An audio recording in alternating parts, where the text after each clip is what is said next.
দেশে টাকাটা না আসার একটা দুইটা ক্ষতি। একটা হলো এই যে যখন হুন্ডির মাধ্যমে আসে টাকাটা, তখন রিলেটিভলি হুন্ডির লোকেরা চার্জ করে বেশি, আপনার পরিবার হয়তো পায়। আর সবচেয়ে বড়, হুন্ডির মধ্যে সব টাকা আসে না, কারণ ওটা বাইরেই থেকে যায়। বহু লোকজন সেটা রেখে দেয়, আপনাকে টাকাটা পাঠায়।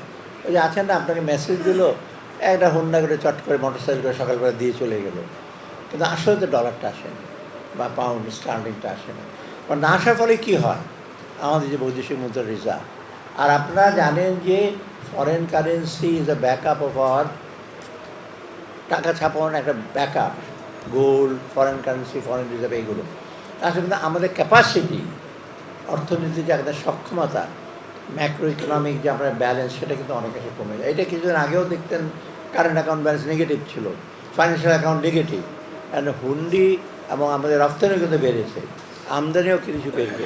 তার ফলে আপনি দেখবেন current account balance positive, financial account positive, এবং মোটামুটি ম্যাক্রো ইকোনমিক স্ট্যাবিলিটিটা আসছে। একেবারে পুরোপুরি চলে আসছে সেটা বলবো না, বাট মোটামুটি কিন্তু কিছুটা স্থিতিশীলতা আসছে। আর যারা রেমিটেন্স যারা পাঠায়, তাদের বাংলাদেশের যারা রেমিটেন্স পায়, তারা কিন্তু অত্যন্ত, আমি বলবো, কি এক্সপ্লয়েটেড অনেকটা। পৃথিবীর কোনো দেশই কিন্তু 4-5 লক্ষ টাকা দিয়ে যায় না। এই নেপাল বলুন, ইন্ডিয়া বলুন, ইন্দোনেশিয়ান বলুন, যারা যায় এত টাকা দিয়ে কিন্তু কেউ যায় না। এটার মূল কারণটা দেশে যারা পাঠায়, যারা এজেন্ট, তারা কিন্তু বেশিরভাগ টাকাটা ওরা নিয়ে।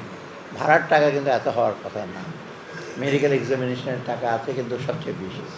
তারপরে আরেকটা হলো কি, এখন তো এই যে যারা রিক্রুটিং এজেন্ট, তাদের করাপশান, তাদের এক্সপ্লয়টেশন, এইটার হস্তটা কিন্তু প্রসারিত হচ্ছে বিদেশে।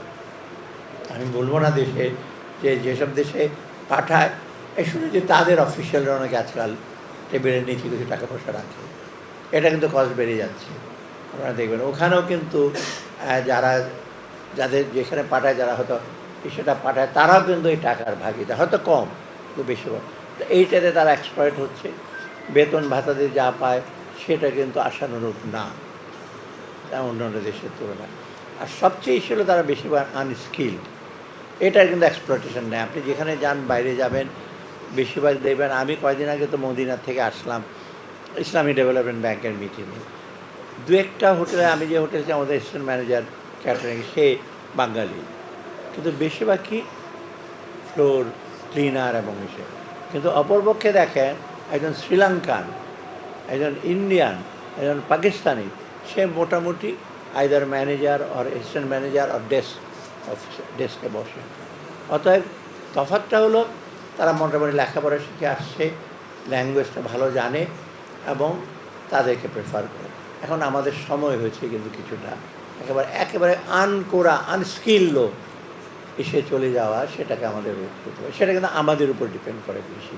আমরা যদি ট্রেনিং দিই তাদেরকে, তারপর তাদেরকে যদি আমরা সুযোগ সুবিধা দিই, তারাও যখন এখানে আর্ন করবে, তারা টাকা পাঠাবে। আমাদের বহু লোক কিন্তু সৌদি আরবে একটা বিগ পোর্শন ইল্লিগাল, আবার অন্য দেশে একটু কম, মালয়েশিয়াতে আছে, ধরা পড়ছে, কিন্তু সৌদি আরবে কিন্তু অনেক অনেক লোক, সৌদি আরবে তো অনেক, যে 18 লক্ষ না কত লক্ষ আমি জানি না, অনেক এরকম।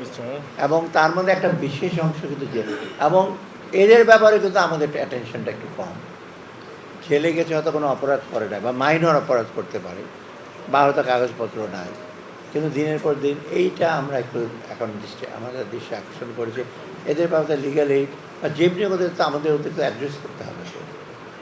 দিনের পর দিন জেলে পড়ে আছে, কিছু কিছু ক্রিমিনাল অ্যাক্ট করেছে, আইনে আসবে, কিন্তু অনেকে তো আছে জাস্ট হয়তো ইসে করতে, বা কাগজপত্র ঠিক নেই, বা পাসপোর্ট এক্সপায়ার করেছে, বা যারা আকামা দেয় সে তো আর রিনিউ করে না, তাই না, অন্য জায়গায় কাজ করছে। এদেরকে কিন্তু আমাদের অ্যাড্রেস করা দরকার। কারণ বিদেশে জেলে থাকা আর বিদেশে পালিয়ে বেড়ানো, দেশে পালিয়ে বেড়ানো তো কষ্টকর ব্যাপার, তাই না, আত্মীয় স্বজনের বাড়িতে থাকবেন, এখানে থাকবেন, ওখানে থাকবেন, কিন্তু ওইখানে তো আরও কষ্ট।